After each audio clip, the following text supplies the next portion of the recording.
Are we shocked more that Orange County dropped some points this past weekend, or the fact that they even had a chance to get 3 points with the way their statistical match looked? We're going to talk about that. Plus look ahead to the next match. Welcome to the Podcast of Champions. This is the Orange and Black Soccer Cast.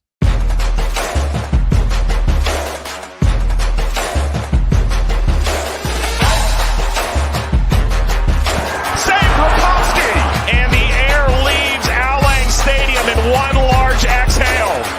Trouble. Arozarena's beat. Orange County opens the scoring. It's Thomas. Kuninga scores! The old guard with a new trophy. This is the Orange and Black Soccer Cast, the first and only podcast dedicated to Orange County Soccer Club, its fans, and supporters. Follow us on Twitter at OCSC_SoccerCast or on Facebook at Orange and Black Soccer Cast.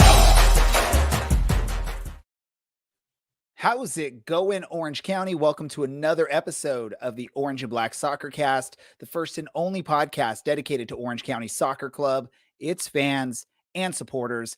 I'm your host, Ray Samora, and I'm here to take you through this journey tonight as we discuss all things Orange County Soccer Club. Let's introduce the rest of the team here. First, the man who's been here since the beginning, Mr. Dylan. Dylan, how are we doing, my man? I'm doing well. Glad to be here, and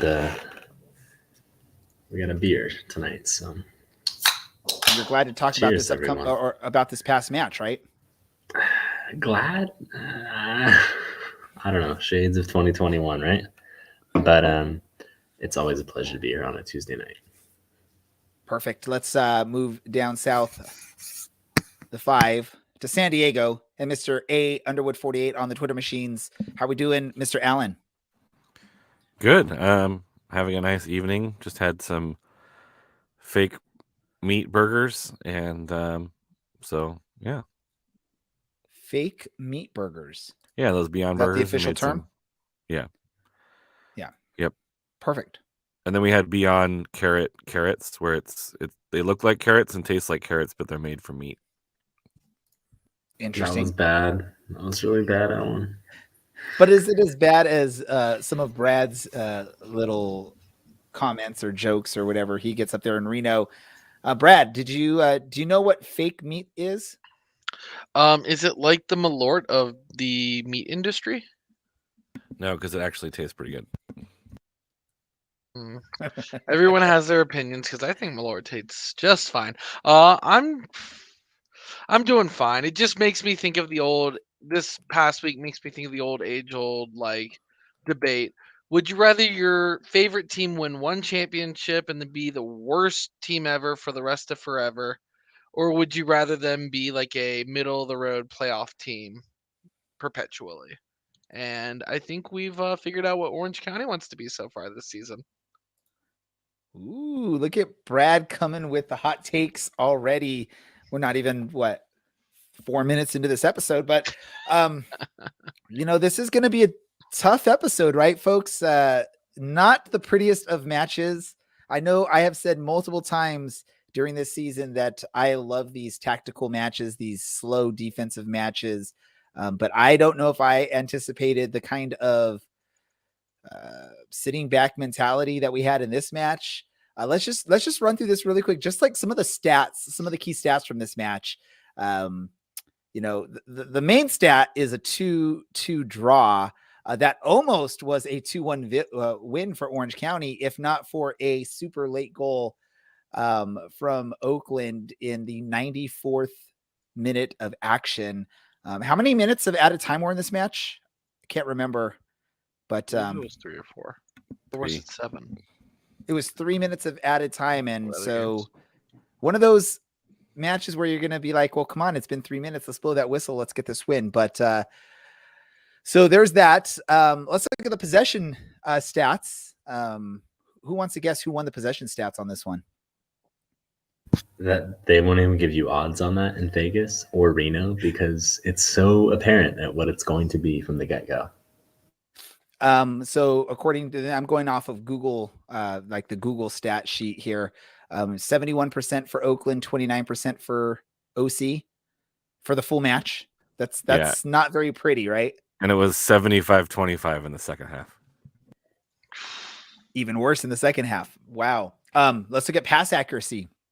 This is for the full match, and then Alan's going to give us the breakdown of half, apparently, because he loves looking smart on this. But pass accuracy, Oakland, pretty respectable, 86% pass accuracy. Orange County, less than 65% pass accuracy for this match, 63%. That means one out of every 3 passes they attempted did not reach its target, which is probably worse than my youth team that I coached did this weekend against Liverpool. So that's a tough one. And I have a kid on my team that every time the ball comes to his feet, he just kicks it randomly. No matter how much I tell him not to do that. And we probably still had more than 63% pass accuracy. Alan, was the second half better or worse than the average? Worse. It was 61%. So basically, out of 5 passes, 3 were successful. Now, if you attempt a lot of passes, then maybe it balances out, right? If you're attempting a lot of passes, but you're not getting as many, but the other team is attempting less passes, maybe it sort of balances out. But in this match, Orange County couldn't even. Orange County was like only 1/3 of the amount of passes, I believe, or not 1/3. Like, let's not do math. They had 263 total passes. Oakland, 642 passes at an 86% rate. So not even close there. So there's no way Orange County can even catch up on pass accuracy, like the actual number of great passes, right? Wow. At least we didn't lead in yellow cards. Oakland had more accurate passes in the second half than Orange County had the entire match, like total passes. It's wild. It's wild. Orange County did win the yellow card battle, only 1 yellow card to Oakland's 2, and they did win the corner battle, 5 corners to 2. That's the moral. That's the victory. There is the corners. We won in corners, basically, is what we can say, right? How ugly was this match for you, Dylan, as the longest standing Orange County fan? Can you think back to a more ugly Orange County performance than the one this past weekend? I just want to start and say I'm not the longest tenured Orange County fan. Out of the 4 of us, I suppose that's true. This was, I think, my biggest complaint. This was definitely my biggest complaint last year when Cloutier was fired and replaced with Chaplow, was that it's cool, it's fine, it's very, when it works, it's very effective. This play for a 1-0 victory, play for a draw thing every week. It's horrible to watch. It's horrible to watch your team have less than 1/3 of the possession through a game. It's horrible to watch your team barely string any passes together. And while it can be exciting, I would much rather see us dominate the game and take the game to our opponents. But, you know, it worked for Phoenix in 2018. That's how they got past Orange County, playing quick on the break with a not particularly mobile forward in Didier Drogba. It worked for Orange County in the last, I'm going to say 15 matches of last year when Chaplow took over. And the problem is injuries or missing really experienced, cool players. When you play for a 1-0 victory, if you make one mistake, that's it. It's at best a draw at that point. And that's difficult to do because the players that play at this level might not be skilled enough to play at the next level. And sometimes it's just down to they make more mistakes than the guys that play at the next level. And it does not take much. You know, we saw last week, it takes one under-hit back pass for you to concede. And Rakowski can't stand on his head for 35 games out of a season. So it's brutal, but it's not surprising to concede one here in the 94th minute. And to kind of answer Brad's thing earlier, I would much rather maybe kind of answer his thing. It was great to win a championship, and that night in Tampa is something I will never forget and never take for granted. But I do miss us taking the game to other teams and watching us play a much more free-flowing game. As beautiful as it is to watch us park 10 men behind the bus when it works really well and we're really compact and have a very good shape, Ray, I accept that is very impressive and very cool to see. Man, I want to But see let me- some more goals, though. Well, let me jump. I mean, Orange County scored the first 2 goals of this match. They were up 2-0 in the 35th minute of this match, which I think by all thoughts, with our style of play, a 2-0 victory, we should be able to hold on and secure the victory. And they came literally seconds close to doing so and getting the full 3 points in this match, if not for that late goal by Carlson. Alan, is do you think that early 2-0 lead takes into play or creates some of these lopsided stats that we're seeing, that Orange County, gets that early 2-0 victory? So we're basically just dropping back, and who cares about possession? Who cares about pass accuracy? It's almost like they were just clearing the ball or just getting the ball down the pitch or whatever it was. I mean, can that play into these lopsided stats when we have an early 2-0 victory? I mean, I think there's some justification in that. Like, I watched albeit not outdoor soccer team defend an entire quarter only up a goal. You know what I mean? Like, I think that there's something to be said about that, but there's also something to be said about you're inviting pressure over 45 minutes. Like, that's a lot to sustain in the best of times. Like, there's a difference between like sitting back and like absorbing pressure and then having some release of that pressure, right? Some release valves, some maybe not run of possession, but like maybe a couple good looks at goal, or at least put them on, so they don't think that they can throw everyone forward. But if you're not even attempting a shot on target, like Oakland's going to send everything at you. And I think that's the difference. I think if you're going to sit back, you still have to be a little bit dangerous, even up 2 goals, because you always have that doubt in your mind. Like, if we don't play this perfectly, we go 3 down and then it's, game over. Versus they're all just going to sit back. So we could just throw everyone forward and just keep trying and trying and trying. And if we get one lucky bounce, then hot dog, we're in. You know what I mean? We're only down a goal. So I think there's yes and no. I think you still need to be dangerous. And I think that's one of the problems with the second half is, you're not really threatening anything. So Oakland feels like we can get to here. If they're not even going to try and play, positive soccer, like, let's just go out and try to get one. And they did. And they were lucky. I think they were pretty lucky to get the last minute win. But these are the fine margins that you're playing with, when you're playing the not lose game. It's like playing prevent defense in football, right? Like, if you're playing not to lose, sometimes you don't win. All right, Brad, do you agree with the analysis from Dylan and Alan here on how this match went? Or did you see, or also another question, did you see any positives from Orange County out of this match? I mean, if you can call the first half a positive, I thought the first half we played well. I mean, going up 2 goals is big, but whatever parking the bus nightmare that we had that second half, like, you don't win games by sitting back and taking no shots on goal and taking 0 risk. And the second half was just atrocious. It to go into my cliche bag, a tale of 2 halves. And that's exactly what this past game was. I love how it brings out that cliche and he gets a big old grin on his face as he's saying it. He was excited to bring that cliche out. Let me go to you, back to you, Dylan. There's been a lot of people asking for more starts from Ugo Okoli. He got a chance in this match, right? And he's gets a goal early on, scores the first goal of the match, 22nd minute from Ugo Okoli.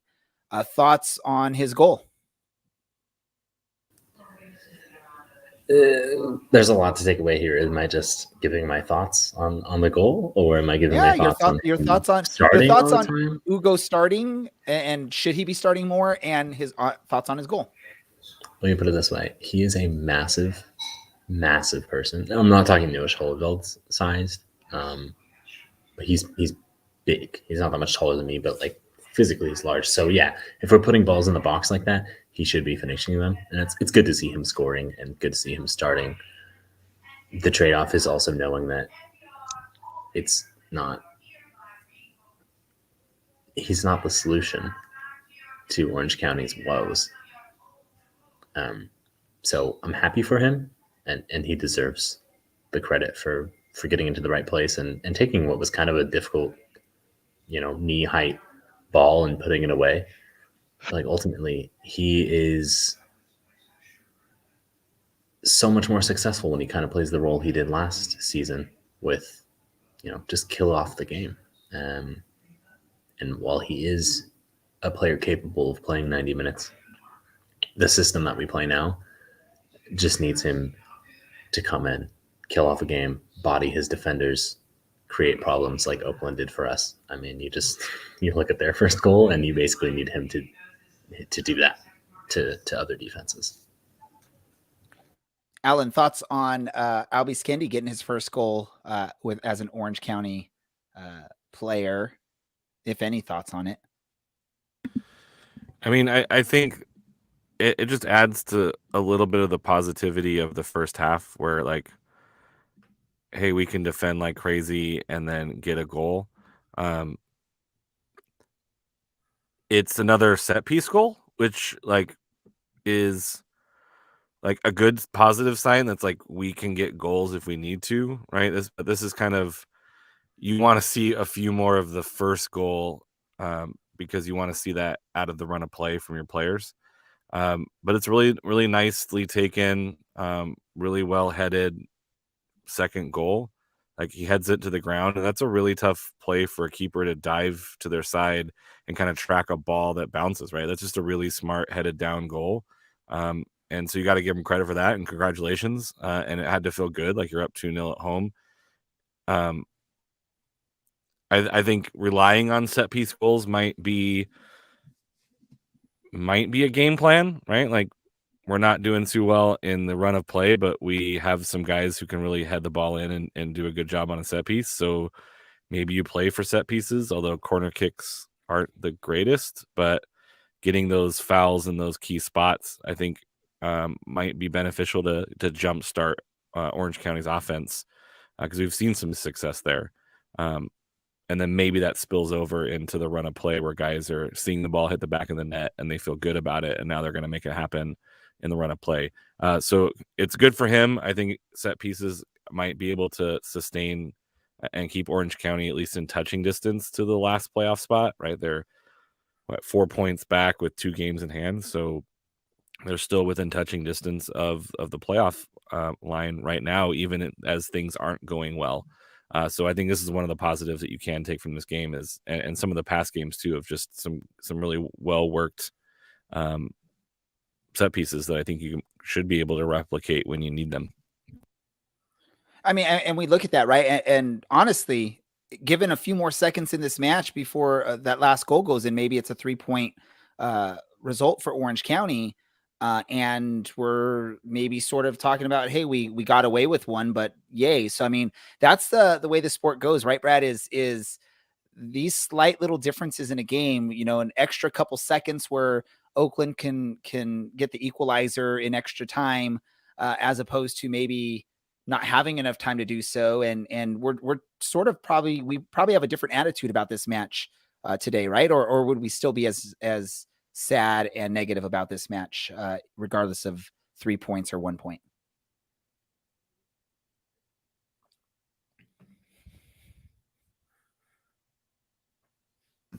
It's so typical.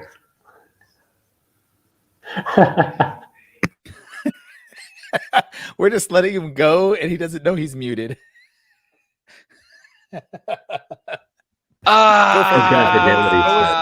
Okay. What was that whole thing you just said? Yes. Basically, we'd be having the same conversation right now, and then add the word almost before literally everything we say. But also not sound as depressed, I guess, because our second half was non-existent. We didn't show up. We didn't have a shot on goal. Like, oh my God, it's just so frustrating to see just squander a 2-goal lead like that. It just would be weird. Yes. But unfortunately, that's the way the ball bounces when it comes to the sport. Is these slight differences can change things up. Brad's like drinking something. It's a Malort night. We've decided based on the conversation and my lack of unmuting myself. I think Look, our man. producer didn't even want to rewatch these highlights. That's why he's waiting until we're done with talking about this match before they come up, right?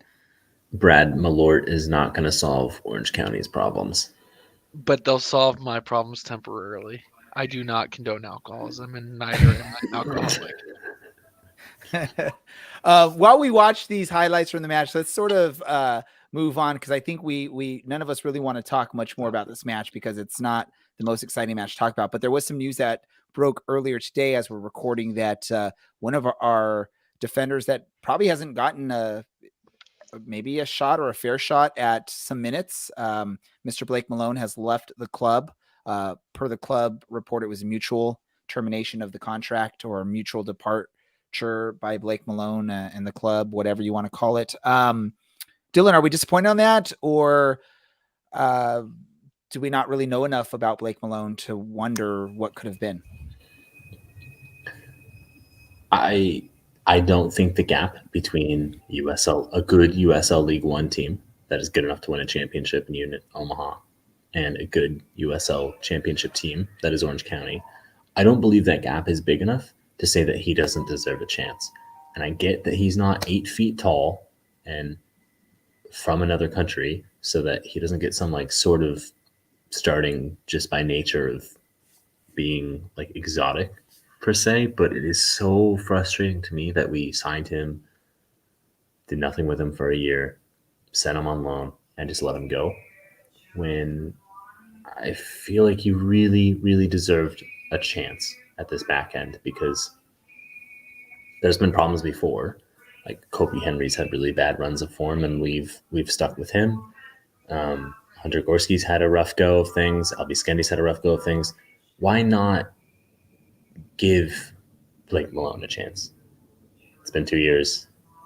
He's clearly capable. So I'm disappointed from the team standpoint of things and wanting to see him perform. But I'm glad for him because he deserves a real chance. And I think he's going to get that in Colorado. So far, I think he's with the Rapids too. So I hope he gets a good shot, and I hope regular playing time does him well. And I still want to see him do well for the future because, you know, he's a really nice kid from the few times we've gotten to interact with him. And some potential disappointment comes from this, right? Because he's still a relatively young player. He's only 21 years old at this time. So when you think about it, if you get him some playing time at any point during his tenure with Orange County, I know he got to play in 13 matches with USL League One champions Union Omaha last season, but not really an opportunity with Orange County. But if you get him some opportunities, maybe this season, at least, you know, early going, you have a chance to maybe grow up some value, and instead of just mutually terminating the contract, maybe potentially looking at sending him off and getting something in return for him instead of just saying, you know what, we're done with it. So that's maybe some of the disappointment there as well, is that you sort of sat on him for a couple seasons and didn't really help grow his value other than that loan stint to Union Omaha, which I know that increases value, but with all the defensive struggles maybe that were early on in the season for Orange County with injuries and stuff, and then you're not willing to play him, it's going to tell other teams maybe he's not that good. Maybe he's not worth, you know, trying to talk Orange County into selling, even if it's just for a small little bit of money or something, which I get it. This is what happens a lot in the USL Championship. There's it's very rare that you get player transfer fees and whatnot. It's usually contract ends and you're signing players on a free whatnot. Alan, thoughts on Blake Malone leaving, and are you disappointed at all? I mean, it might just be that he's not fitting. He's not going to fit into the new system that Orange County is running, right? Like you're running more like a 3-back system with, you know, 2 wing back kind of deal, like a 3-4 or whatever. So maybe it was just a fit. Like it wasn't, he might not have the skills needed to fit into that system, or maybe he didn't feel comfortable and wanted to move on. He had an opportunity to go to Colorado too.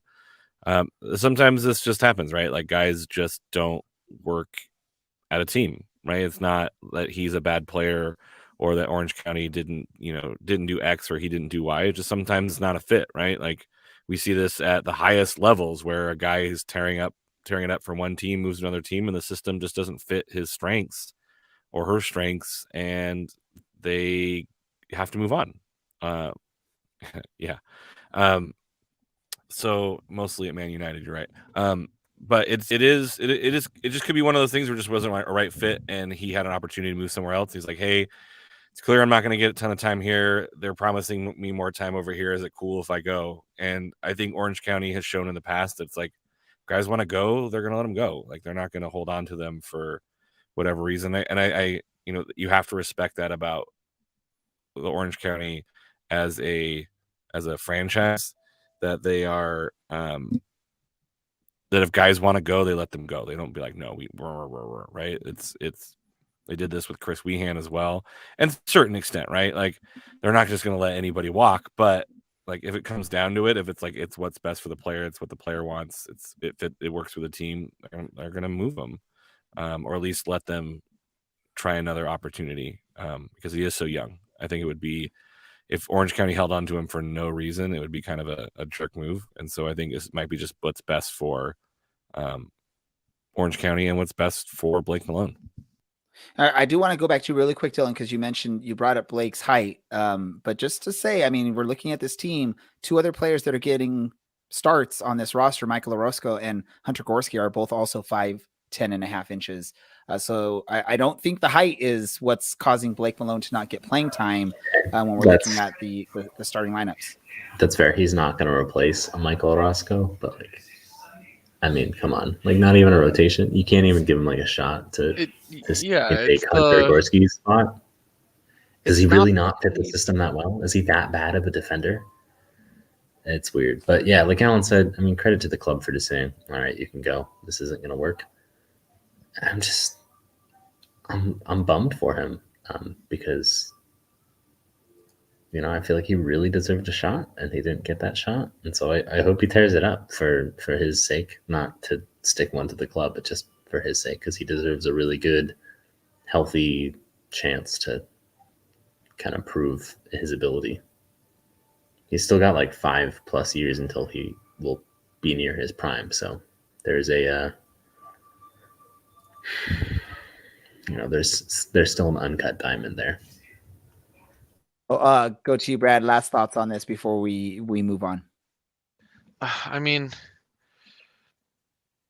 like, yeah, good on the club for releasing him, and letting him find greener pastures, but he's not making the 18. I don't understand why, especially because we've needed the help back there. And, you know, with his stint with Union Omaha, like, they won the league, League One. And I have all the respect for Albie Skendi. I don't know kind of where he fits in right now, because they're going a million different directions with him. But you can't tell me that there wasn't room for Blake Malone out there. But apparently there wasn't, because he wasn't getting in that 18 man roster game in and game out. So best of luck to Blake Malone. Awesome guy. He's been on our show before, and he was awesome as a guest. So best of luck to Blake Malone. And like Dylan said, hopefully he tears it up in the future here, and maybe makes Orange County regret maybe some of these decisions. But hopefully Orange County is able to still succeed after the loss of Blake Malone. Let's get into our scoring prediction contest here really quick. I'll let Brad, since you're the one managing. Oh no, you have to, Brad has to do other stuff, I guess. Dylan, run through the standings. Yeah, sure. Somehow I find myself in first place with Emrod, which is cool. Hey bud, miss you. No idea how. Is apparently in second place. Can I not read? I don't know what Ray's doing over here. Maybe he's just giving us the British finger. Point is, 36 points. I'm in second. Okay, Ray's in second. He wants everyone to know that on the podcast side of things. But and Grace in third. Yeah, everyone's chiming in with their places. That's great. Everyone, please continue. I mean, I guess the draw helps there, but I don't know, guys. If you're picking 4-0, 4-1, if you're picking Orange County to score more than 2 goals, I would. If you're looking to be competitive here, I would switch that up. That being said, I would love for us to start scoring 4 goals a game because I don't really care what we're doing on the back end if we're scoring 4 goals a game. Burakovsky's a good enough keeper that 4 goals a game on the offense is going to almost always result in a win. Yeah, there's only been, I want to say, there might have been more than one time, but the only one I can really think of since Burakovsky arrived is the Los Dos game from last year. I love this comment right here on the screen from El Patron de Grayson. Ray has 27. I have 33. Ray sucks. LOL. So that means, Alan, you do too suck. And Brad, you suck even worse. That's per El Patron de Grayson. Is that, well, I is didn't that say it, so I get away with it. Is that a surprise? Let's move on to the upcoming match here. It's a Friday match, a Friday the 13th match.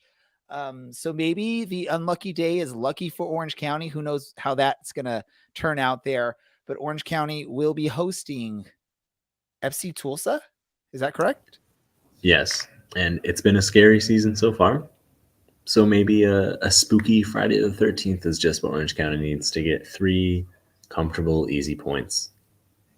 So it's been a while since Orange County has seen FC Tulsa, because I believe the last couple seasons they were playing in the Eastern Conference.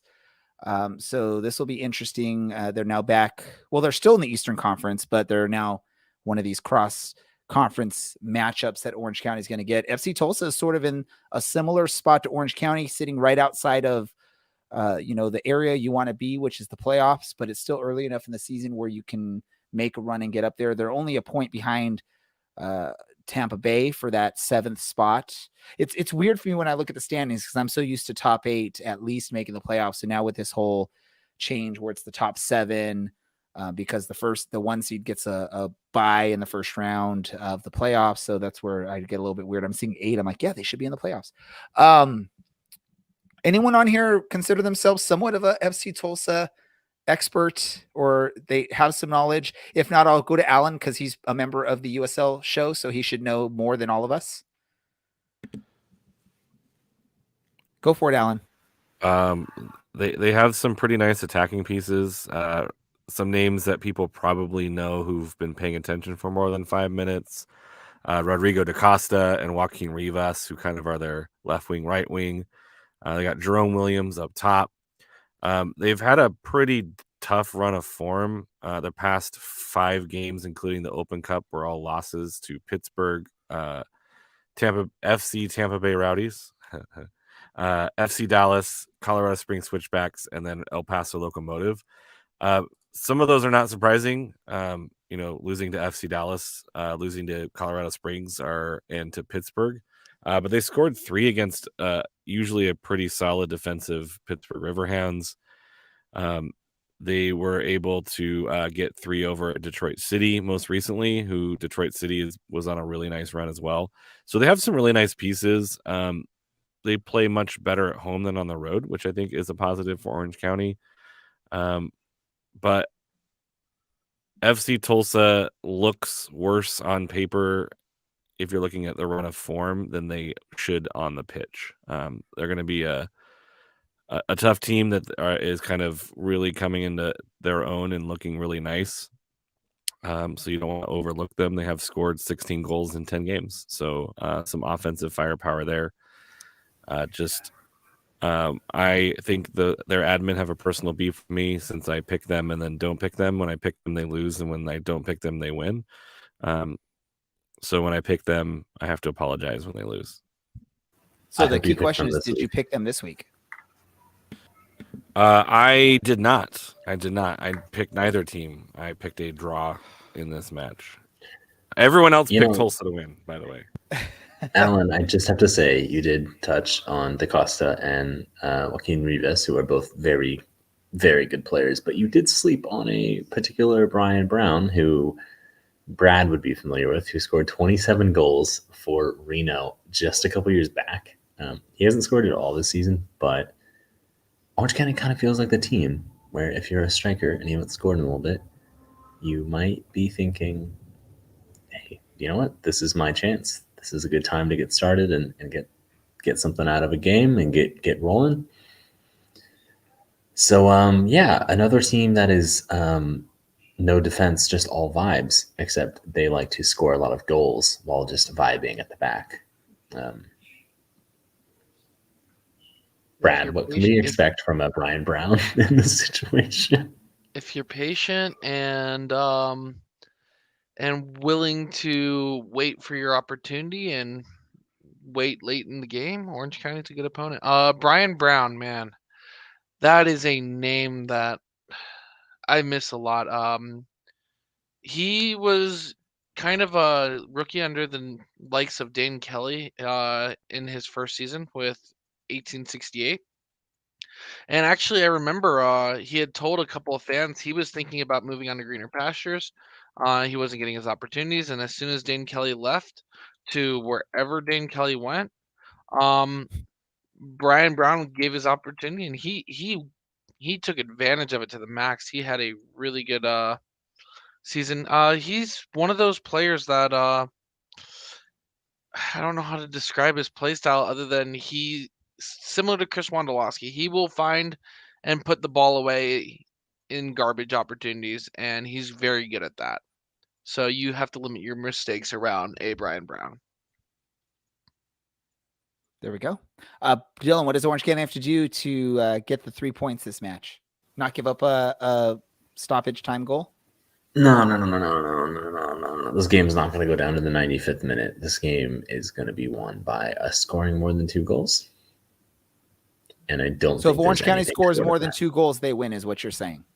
I mean, like I said earlier, Tulsa is a no defense, just vibes team, which means you got to stick into them. You got to throw guys forward. You got to get Skendy's massive body on the end of some of these crosses and just have him knock stuff down for dudes in the box, or just put him on target and try and put 3 or 4 past this team. Because I don't think sitting back is the way to go. Because we still don't have a blistering quick 9 to run in behind. And we probably don't have the quality to really advance the ball the way we want to, a la Eric Calvillo. So, yeah, score lots of goals and hope it's enough. Alan, question for you. So in our last match against Oakland, the starting lineup included Sean Nicoli, Kubo Torres, Tony Rocha, Skendi, Milan Olaski, Peterson, Kasipli, Richards, Orozco, Villanueva, and then of course Patrick Burakovsky in the goal. What 1 or 2 players do you swap out, and who do you swap into their place for this matchup to maybe change things up? I mean, I think the biggest thing is trying to find a place for Kaningas. I think might be a pretty decent swap out. Although I'm not sure who you swap him out for. Maybe Rocha. Like I think Kaningas has had a pretty solid start to the season. I like his free kick ability, which we've talked about. Like this is where Orange County's finding the love. Olaski had a really nice assist. Peterson had an assist as well. So you don't want to lose those guys, but if you can put another guy that can move the ball around and put crosses in for some of these big guys, I think that just makes them more dangerous. Yeah, I think Orozco still gets the start in the center because you need someone a little bit less or a little bit more mobile against Tulsa because they have multiple threats. You guys need to be able to move your guys around. But I think Kaningas is probably the biggest swap out because right now I don't think you have tons of other options to swap them in. So basically, drop Rocha, bring Kaningas in, is what Alan is saying there. I mean, yeah. All right, and just really quick, as we're live, and I know this is a soccer podcast, but I know we have Orange County people here. No hitter for Angels tonight. Youngest no hitter in Angels history. So Way to ruin it, Ray. If you knew anything about baseball, you'd know that you're not supposed to talk about that. But it's also the Angels, so like, what do you guys really expect? I don't care. I'm talking about it. I'm gonna talk about it. My watch kept telling me about it all show. That's why I kept looking down at my watch. Well, he already did words, it. by the way, when he does it. He already did it, so now you can talk about it. Yeah, he already did it. It's done. Oh, it's over? I thought they were playing Yeah. in Orange County. Yeah, no, Shows what they put it off. Youngest no Oh, hitter wow. for an Angels pitcher. So congrats to the Angels. Any Angels fans on here? Awesome. Brad, Look at that. Defending well from an Orange County team. Couldn't be the Ducks. Apparently is now the Angels. if you call that defending, just don't let them hit the ball. So basically, defense for Orange County would be just don't let the other team get the ball, and then there's no way they can score on us. But we could still score on ourselves, apparently. So who knows? Brad, if you're Coach Richard Chaplow, are you sticking to the game plan, or are you making a change? And what kind of change would you make to like the formation or whatnot for FC Tulsa and going forward? I'm finding a miracle cure for Brian Olowski and applying it as vigorously as I can. In all seriousness, so Brad thinks Brian Olowski is the savior of this team is what we're hearing from Brad. It can't hurt having a player of his ability. Okay. And so really quick on that, then you get Brian Olowski back. Who are you dropping to put Brian Olowski back into the starting 11? Whoever's filling up Tony Rocha / Kevin Pertita's spot there. Well, Allen's already dropping Rocha to bring in Caningas. So you're going to drop Caningas for Olowski? I'm open to it. No, go ahead with your second thought. Remember it. Second thought, if you're getting off to an early lead, you can't take off the gas. And if you're behind, you got to be more creative. Orange County is scoring either on set pieces or crosses with the headers. And it's nothing else. No one seems to be finding open space, breaking apart any enemy opposing team backlines. There's not much going on that end of the field. The distribution is definitely lacking. There is no miracle cure unless you can find a way to bring back some of those players. Brian Olowski. Brian Olowski's the miracle cure. And I that looks so much like a grass skirt. I want to see Dylan put that on his background there. Where is as a grass skirt, Dylan? Score predictions for this. We've got some fans that have already shared some of their predictions. If you haven't yet, I don't know if you still can. I don't know what Brad's rule is on that, but even if you're not officially participating, throw them on here. Dylan, what's your score prediction for this match? Orange County score first. 1-2. Allen. 1-1. No, 2-2. I'll do 2-2. That was horrible ASMR. 2-2. You got to whisper. 2-2. Brad, what's your prediction? I'm not increasing my standing or catching up to Dylan any. I'm also 1-2. I'm going to go 2-1 Orange County. I'm the only one that has faith in this club. Go County. Although I think some of our listeners have faith. But Dylan and Brad, you guys are negative on Orange County right now. You guys got to fan up. Random soccer stuff. Anyone have any random soccer news they want to discuss? Yeah, Erling Haaland is a Manchester City player. So the sport instead of Man U. How crazy is that? FIFA and EA Sports are no longer broke up, romantically linked or whatever they are. So I don't know what we're all going to do to get our little ultimate team fix or however that's going to work. But per EA, it's still going to be the same game, just without the FIFA name. Oh, perfect. Well, for when you guys feel like staring at a glorified Excel spreadsheet, Football Manager is there for you anytime. Alan, do you have any interesting soccer news to talk about? I know. Okay, Brad, what is your interesting soccer news to talk about? I live for the fans of the world, and no fans have surprised me and have made me happier than Everton's fans recently.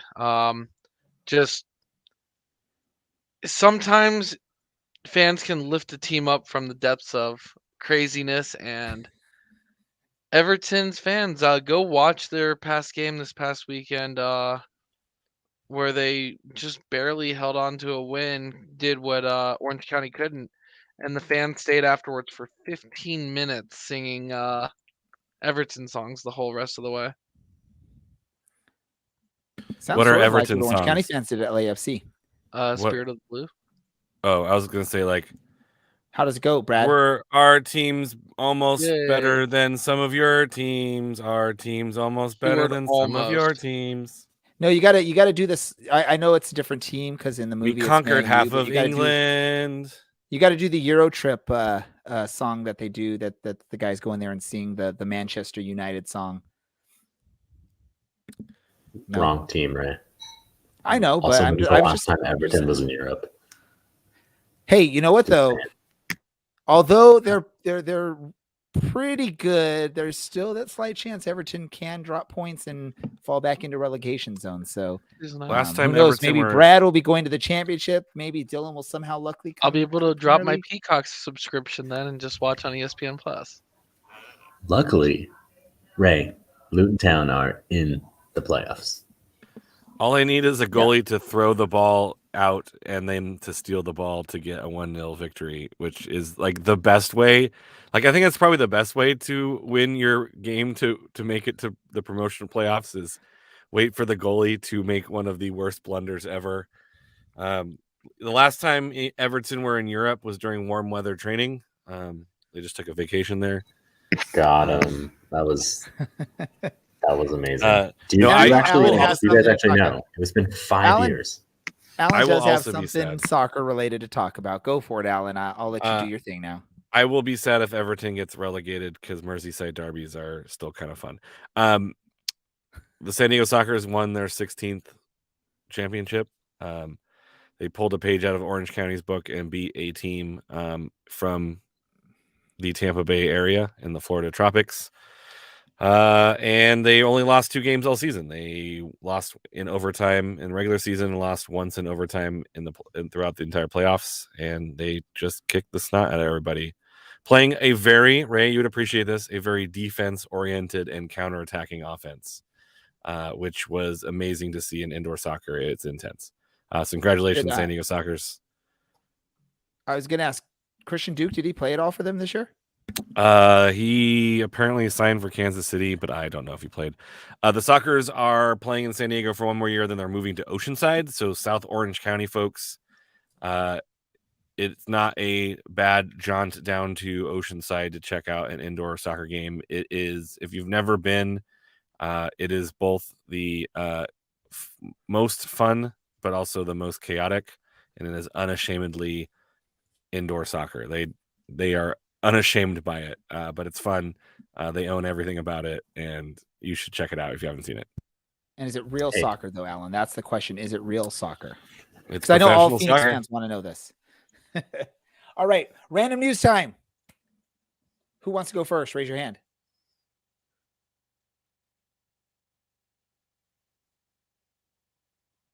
I think you should go first, Ray. You never get to go first, I never get to go first. so you should go first. You want me to go first? Yes, I think by saying you should go first means that I think you should go first. I'll try and go first, So but I I'm don't really hearing have anything Alan to talk goes about. first. Yeah, Alan, go first.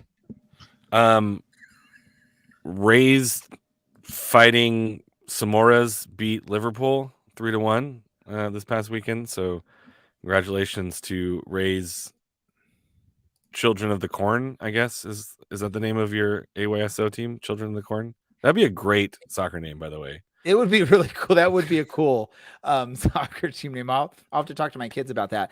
No, we're not AYSO. We're LNYSA, and we are the Spartans. Oh, like Michigan State. I guess so. We do actually have green on our sleeves, so it actually sort of All makes right. sense. All right. The Spartans. Black with green sleeves. So that's what we are. But yeah, we actually played 2 games over the weekend against Liverpool teams. We did lose the first one, but we won the second one. It was 2 different teams, but I'm like, we'll just count it as aggregate. We win on aggregate 6-5.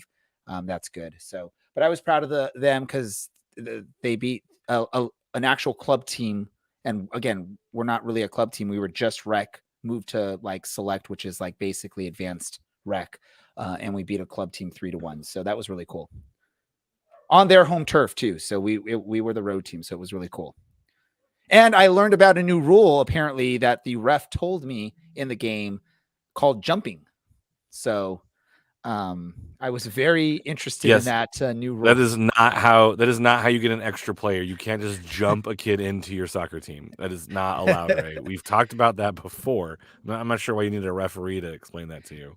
No, really quick. What happened is one of my players was putting pressure on the other team's player. They had the ball, putting pressure. The kid was about to kick it. So my player jumped up, turned his back, jumped down, did not touch the other player, but the ref blew the whistle. I asked the ref what was the call, and he said he jumped. So for the next like 30 to 45 seconds in the game, anytime a player from the other team jumped, I said, "Ref, he jumped." And then finally the ref said, "No, he jumped into the player."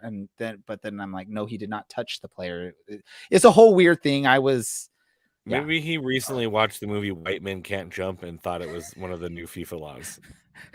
At the end of the game, I went up to him. He said, "Yeah, it's a rule that like I've called like once every like 15 to 20 years." Now, this guy wasn't the oldest ref in the world, but he said it's something that only gets called like every 10 to 15, 20 years. So that's why you probably didn't know what the rule was. But I went home and looked it up, and there's no rule for jumping. The only way it gets called is if you jump and touch the other player because of the jump, then you can be whistled for a foul. But other than that, I told my kids at practice yesterday, you can jump. Don't worry about it. There's no foul for jumping. Dylan, your random thought. I have a question to pose to the listeners of the Orange and Black Soccer Cast tonight. And you can think on this one. Penalty, a real foul. No. Oh, okay. How many average American second graders do you think you could take in a fight? Okay, so Ray's here creating a new soccer podcast about his soccer team, and Dylan's advocating for science. Thank you for joining us this week, guys. Roll the end credits. Advocating for science? I said violence. Did I not say violence? It's the sounded Malort talk. Sounded like science. And yes, violence. all of these second graders would be attacking you at the same time. So it'd be like one of those movies that Arnold Schwarzenegger's in, and all these kids start attacking him. Is that the plot of Kindergarten Cop? I think so, right? Brad, your random thought before we wrap things up. I can't top any of those random thoughts with anything that goes on in my wonderful rambling brain. So I'm just gonna let you roll the end credits. Ballots are dropping for the primary. They're dropping. Go vote. Go vote. The ballots are Like, dropping. do they fall from the sky or That sounds something? Ballots are weird, dropping. porno. They'll be in your mailbox. That would be that would be a good weird hook one. for a song. Ballots are dropping. The ballots South are Park did it. like that kind of thing. Yeah, turn that into our new intro music here for us, Alan. Ballots I want are to like thank all beats. the listeners for putting up with our randomness here, especially when we get to the end of these episodes. I think our count is actually higher at this point than it was when we were actually talking about soccer, which means either you just left it on and left and went and did something else, or you actually want to listen to what we talk about when we talk about weird random stuff. Maybe they just really hate second graders. Let us know the answer to Dylan's question on social media, and hopefully you don't get banned for condoning violence against second graders. But I don't even know what to say. I'm still thinking about that randomness. Yeah, go to our website, ocscpodcast.com, to listen to any of our podcasts or potentially read news. We might be getting some help in producing some written content here, so that'll be something you can do as well. For Dylan, for Alan, for Brad, and our producer Andy, this has been the Orange and Black Soccer Cast, and we are out.